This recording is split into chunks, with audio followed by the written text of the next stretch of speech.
जय गुरु जी। शुक्राना गुरु जी। सारी संगत को जय गुरु जी। आज मैं आप सबको बताऊंगी कि क्या आप भी दूसरी संगत को ऐसा कहते हैं कि मुझे समझ नहीं आ रहा, गुरु जी पर से मेरा विश्वास उठने लगा है, मैं क्या करूं। बहुत ही अच्छी इन्फॉर्मेशन दूंगी इस वीडियो में, इसलिए वीडियो को लाइक करके चैनल को सब्सक्राइब कर देना और कमेंट्स में जय गुरु जी लिखना मत भूलना। कई बार संगत मुझसे कहती है, ओह मुझे तो समझ ही नहीं आ रहा, गुरु जी पर से मेरा विश्वास उठने लगा है, मैं क्या करूं। यह अच्छा है।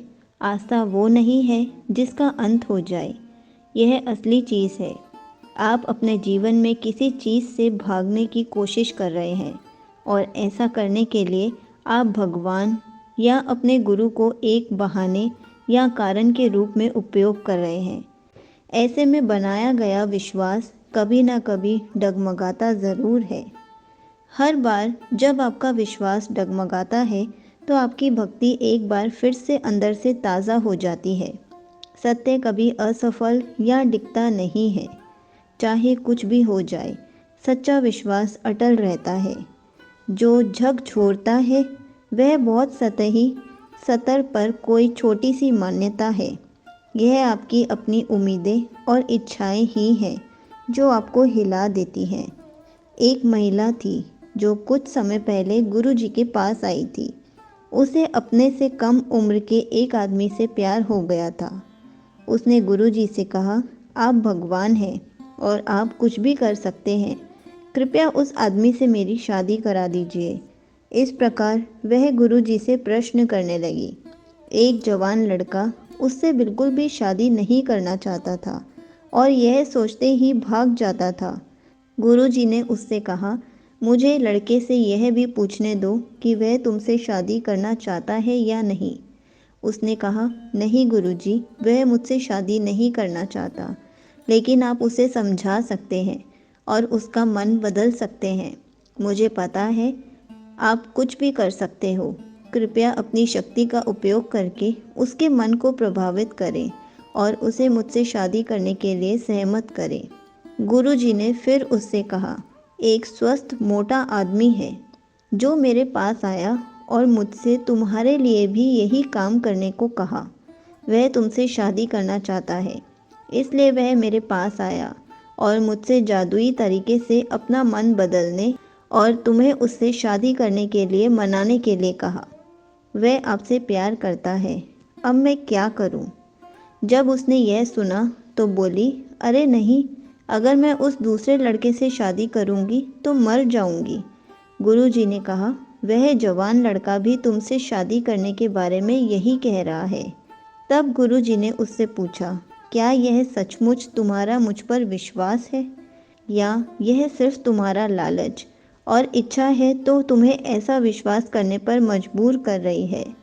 हम अक्सर अपनी तीव्र लालसा को अपनी तीव्र आस्था समझ लेते हैं और अपनी इच्छाओं को पूरा करने और अपना काम पूरा करने के लिए ईश्वर को वश में करने का प्रयास करते हैं। यदि आप केवल अपनी इच्छाओं की पूर्ति के लिए ईश्वर में विश्वास रखते हैं तो यह काम नहीं करेगा। कौन बड़ा है, ईश्वर या आपकी इच्छा? बस इसके बारे में सोचो। आप लेन देन के लिए भगवान को मुद्रा की तरह उपयोग करना चाहते हैं और आप अपने गुरु के साथ भी ऐसा ही करना चाहते हैं।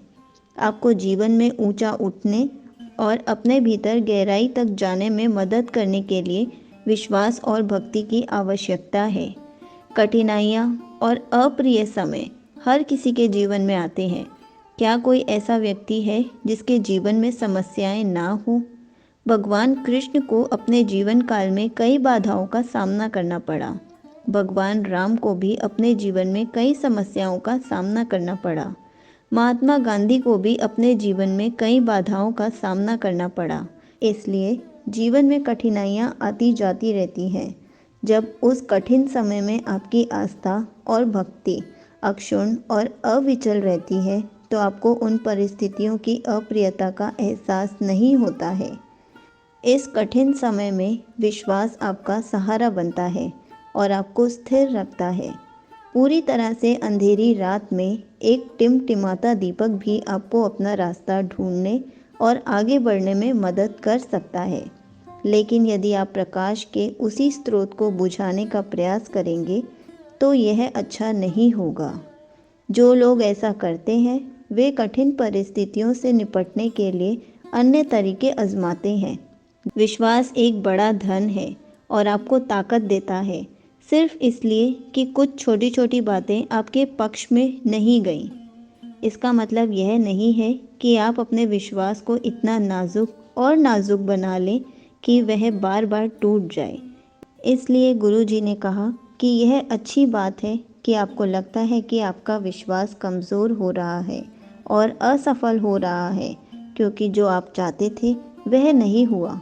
ठीक तो है, आखिरकार आप किसी न किसी चीज़ पर अपना विश्वास रखेंगे। अगर आपको गुरुजी से रिलेटेड कुछ भी पूछना है तो आप कमेंट्स में पूछ सकते हैं। मैं उसका आंसर कमेंट में रिप्लाई करके या फिर वीडियो बनाकर ज़रूर दूंगी। जय गुरुजी, शुक्राना गुरुजी।